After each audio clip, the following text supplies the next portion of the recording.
We learned in our previous video that checks are a legal contract to transfer money from one person or business to another. In order for a contract between two parties to be legally binding, both parties need to sign it. The person writing the check signs on the front when they are filling out the check. The recipient of the check signs on the back, acknowledging receipt and sometimes leaving special instructions for how the check will be negotiated. Sometimes this is an actual signature. Sometimes it's just a stamp with information.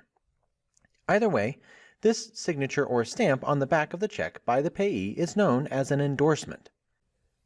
There are basically three different common ways that a check can be endorsed, and each one allows the check to be negotiated in different ways. So let's look at each of them. The first and most common endorsement is a blank endorsement. With a blank endorsement, the payee simply signs their name on the back of the check. No other instructions are included. A blank endorsement is both easy and flexible, which is why it's so popular. But it can also be more risky.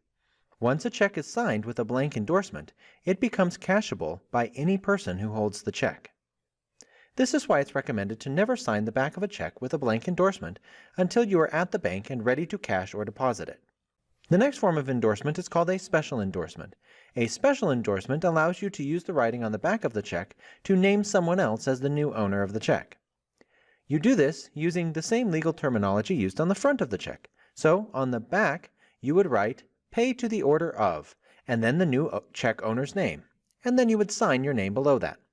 Generally speaking, banks are very careful when accepting checks with special endorsements because the opportunity for fraud with this type of endorsement is very high. The last endorsement type that we will discuss is called a restrictive endorsement.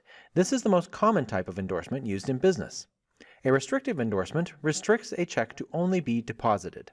No other action can be taken with the check once it is endorsed this way. To use a restrictive endorsement, the words "for deposit only" are written or stamped on the back of the check along with the name of the payee. Typically, the account number the check should be deposited into is also included. Although there are other forms of endorsements, these are the most common. As a business, you will likely only use the restrictive endorsement within your company, but it is still good to understand the other forms and how they work, as you may still come across them. To learn more about checks, endorsements, and other accounting topics, check out more of my videos on YouTube or visit ToryNorman.com.